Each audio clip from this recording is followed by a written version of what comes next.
예, 오늘의 시황 브리핑 시작하겠습니다. 주말에 미증시가 올라갔죠. ISM 제조업 지수 좋았고, 반도체 지수 강했고, 그 효과 그대로 누리는 그런 모습을 보였고, 특히 삼성전자가 이제 실적 발표 앞두고서 그동안 워낙 많이 빠졌으니까 대부분 재료 다 반영된 거 아니냐. 그러면서 제법 상승했고, SK하이닉스가 거의 20만 원까지 붙이는 그런 모습을 보이면서 시장을 끌어올렸죠. 무엇보다 오늘 외국인들이 연속 매수한 게 상당히 컸는데, 외국인들이 이틀 연속 매수한 거는 작년 10월 15일 이후에 처음 나온 현상이었습니다. 반도체 2차 전지 시가총액 비중이 큰 종목군들이 지수를 끌어올리는 그런 역할을 했습니다.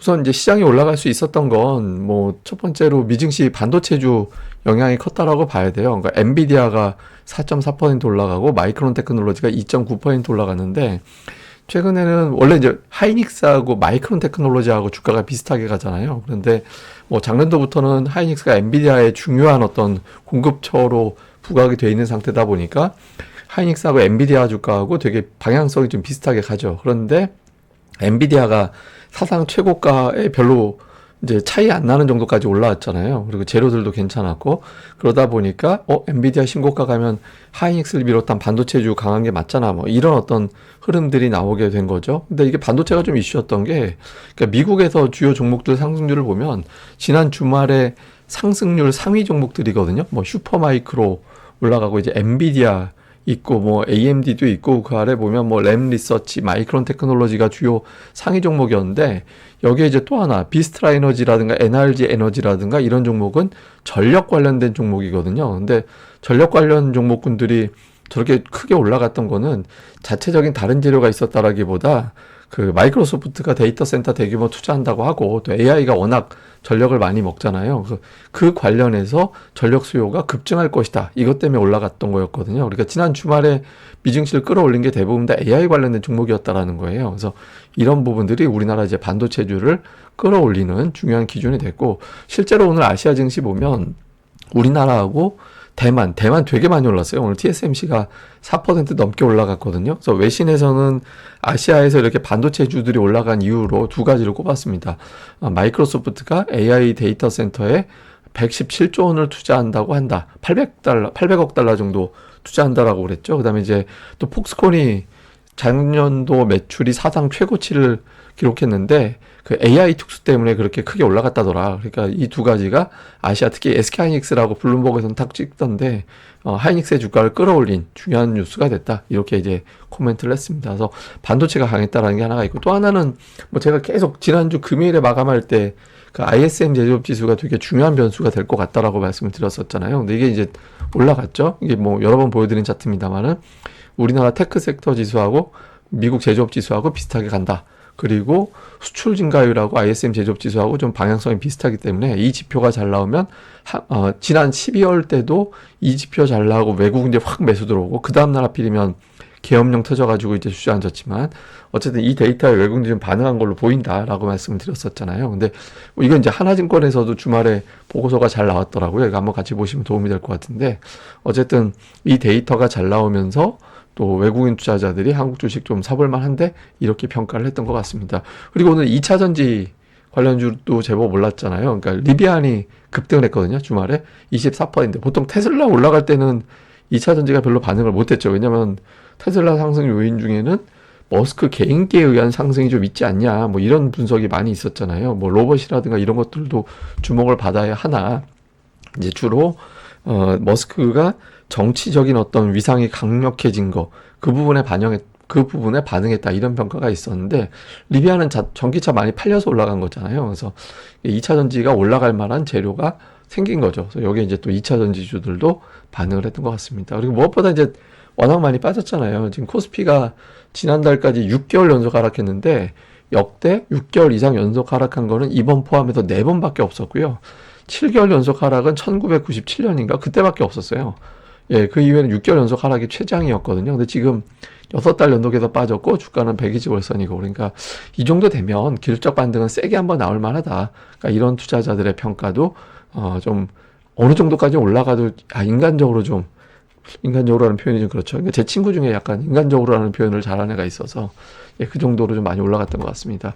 뭐 특징적으로는 이거는 제가 일부러 종목명은 가렸는데 이게 연말에 제가 이제 멘토로 생각하는 분이 계신데 그분이 전화가 밤늦게 오셔갖고 이런저런 얘기를 하시다가 뭐 종목이 잘 안 보인다고 말씀하셔서 제가 요즘 공부하고 있는 종목이에요 라고 말씀을 드렸었는데 하필이면 진짜 드라마틱하게 그 다음날 이 폭락이 나오더라고요. 그래서 야, 이거 저 되게 이불킥을 했었거든요, 혼자. 제가 그 고수분한테 뭔 짓을 한 거야. 그러니까 제가 얼마나 부끄러웠겠어요. 근데 다행히 이제 그 다음에 시장 흐름에서 잘 타가지고 최근에 이제 업종이 잘 맞아갖고 올라가서 이제 가슴을 쓸어내리면서 이제 본 종목이 됐고, 그다음에 삼성전자가 오늘 61선까지 올라왔거든요. 그러니까 61선까지 올라왔는데 이게 되게 중요한 자리인 것 같습니다. 그러니까 실적 발표 앞두고 61선이 일종의 이제 반등의 어떤 저항으로 작동할 가능성도 있거든요. 그래서 좀 삼성전자가 이걸 돌파하느냐, 그러니까 외국인들이 계속 매수해 주느냐, 이게 상당히 또 날짜상 잠정 실적이 임박한 상태라서 좀 중요한 고비점에 와 있는 게 아닌가 이렇게 보여집니다. 고비 같아요. 그다음에 에코프로비엠 같은 경우도 이제 2차 전지 관련해서 올라갔죠. 이것도 12만 원 전후가 또 하나의 어떤 고비가 될 수 있거든요. 보시다시피 21선에서 계속 막혔잖아요. 근데 한 달 동안에 만들어진 고비조차 못 넘겼다라는 건데 이번에 이제 그걸 극복할 수 있을지 되게 중요한 기준이 될 것 같고, 그다음에 또 은근히 이제 이틀 동안 강하게 올라간 게 네이버. 그러니까 네이버가 이틀 동안 이것도 동반 매수, 외국인기관 동반 매수 붙으면서 올라갔거든요. 그래서 오늘 뭐 올라간 업종이 여러 개가 있긴 합니다만은 뭐 테마로는 양자 컴퓨터라든가 뭐 이런 것들도 굉장히 강하게 올라가긴 했는데 네이버, 카카오 이런 종목들도 은근히 좀 힘을 냈거든요. 추세가 되는지도 좀 주의 깊게 봐야 될 것 같습니다.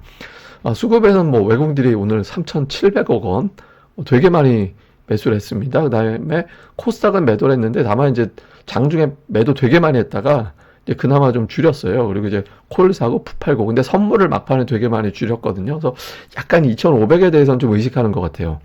2,500 넘기, 저는 그래서 제가 오늘 주변에는 뭐 2,490 정도가 옵션 포지션상 피크 같다라고, 이게 그러니까 오늘장에서 피크 같다라고 했는데 보통 피크 같다고 하면 그 근처도 못 가야 되는데 오늘 2,489인가까지 올라갔잖아. 그래서 깜짝 놀랐어요. 와, 이거 시간 되게 세다라고 느꼈는데 어쨌든 외국인들은 좀 단기적으로는 좀 오버한 거 아닌가 이런 생각도 좀 갖고 있는 것 같기도 합니다. 근데 워낙 힘이 좋아서 이건 좀 봐야겠죠. 근데 제가 오늘 관심 있게 본 거는 예탁금이었어요.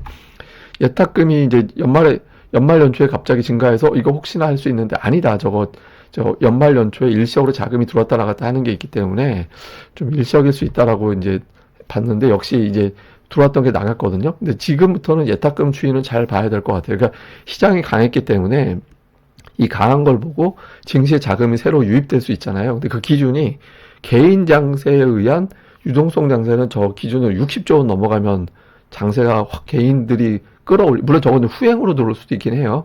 근데 후행으로 들어와도 들어오는 상황에서 계속 증시가 한동안 한 달 반 정도는 계속 올라가는 그런 경향이 좀 있거든요. 그래서 일단 연말 연초에 저렇게 복잡하게 왔다 갔다 하는 이후에 어떤 예탁금이 어느 쪽으로 정돈이 되는지 이것도 잘 봐야 되겠습니다.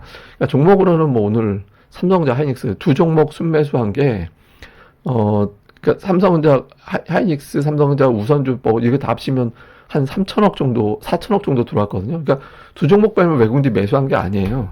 예, 그 다음부터는 업종별 특징이 없잖아요. 그냥 업종 내에서 뭐 골라서 사는 뭐 어떤 종목 내에서 예를 들어서 현대차는 팔면서 기아는 사고 신한지주는 팔면서 KB금융은 사고 이렇게 엇갈리는 형태를 보였거든요. 그러니까 그리고 순매수 3위가 200억으로 확 쪼그라들어요.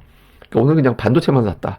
이렇게 볼 수 있는 거. 이건 되게 사실 아쉬운 겁니다. 그러니까 외국인들이 정말 작정하고 올릴 때는 5대 업종 중에 4개 이상 순매수를 해요. 그러니까 전기전자, 운수장비, 철강화학, 금융. 이게 이제 보통 순매수는 5대 업종인데 이 중에 4개를 고르게 매수해주면 외국인들이 진짜 세게 들어온다. 이렇게 보는 건데 그 정도는 아니고 지금은 그냥 반도체만 산 것 같아요. 아직까지는. 그러니까 확산이 되는지 여부를 봐야 되고 기관도 역시 오늘 보면 뭐 하이닉스, 삼성전자 두 종목 집중하고 그 외에는 그냥 뭐 업종 내에서 좀 골라 샀구나. 그러니까 이 정도의 어떤 느낌이 강했던 것 같습니다. 코스닥 쪽에서는 외국인들 오늘 반도체하고 로봇주를 좀 팔았고요. 그러니까 매수는 그냥 업종 내에서 골라서 사는.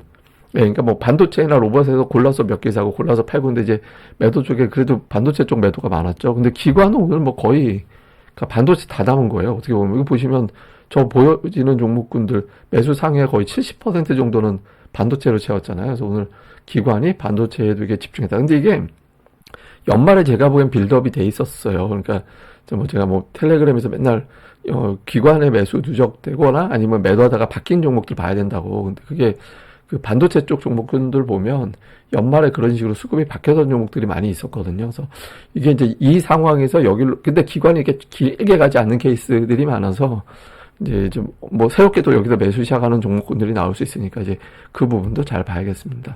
자, 요약을 좀 해보면 그 미증시에서 이제 연초를 끌어당길 정도까지는 잘 모르겠습니다만 이제 어느 업종이 좀 시장 대비 강한지, 지금 미국에서는 지난주에 반도체가 미국에서도 강했었거든요. 근데 그거 이외에 이제 다른 종목들, 예를 들어서 뭐 제약주라든가 뭐 다른 종목군들이 또 올라올 수도 있잖아요. 뭐 금융도 그렇고, 그러니까 뭐 올라가는 업종이 뭐가 되는지 우리 증시가 조금 반응할 가능성이 높으니까.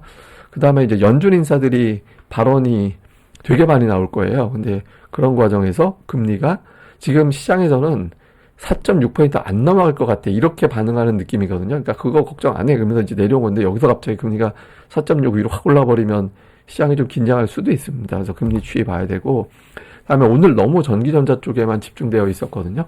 근데 이렇게 되면 시장의 지수는 불안정해질 수 있습니다. 그러니까 좀 매수가 분산되는 여부가 되게 중요하고. 근데 다만 이제 연속적으로 올라가고 코스닥도 그렇고 코스피도 이틀 동안 90포인트 가까이 올라갔잖아요. 그러니까 가격 부담이 좀 있거든요. 실제로 보면 코스닥 ADR이 오늘 110 조금 넘어갔는데 보통 120 정도면은 과매수로 보는데 이번 주 수요일 정도면은 그 근처에 도달할 가능성이 있어요. 근데 이게 이제 지수가 하락한다가 관점이 아니라 상승 종목이 줄어든다라는 관점으로 보거든요. 보통 이렇게 되면. 그래서 좀 이제 종목이 차별화가 좀 커질 가능성이, 오늘도 이렇게 차별화가 있었다고 봐야 되는 상황인데 이후에는 차별화가 더 커질 가능성이 있거든요. 그래서 이후에 이제 종목들 좀 수급을 더 집중적으로 살펴봐야 되는 단계다. 그러니까 삼성전자 잠정 실적 이것도 있고 또 이제 옵션 만기도 있고 하여튼 등등 어떤 여러 가지 어떤 허들들이 좀 있거든요. 그래서 이런 상황에서는 좀 종목들별로 편차가 많이 나올 수 있으니까 이제 업종별 어떤 변동성에 좀 잘 대응하셔야 될 것 같습니다. 예, 또 자세한 건 다음에 이후에 또 정리해 드리도록 하겠습니다. 이 방송 구독하기와 좋아요, 예, 꼭 좀 부탁드립니다. 감사합니다.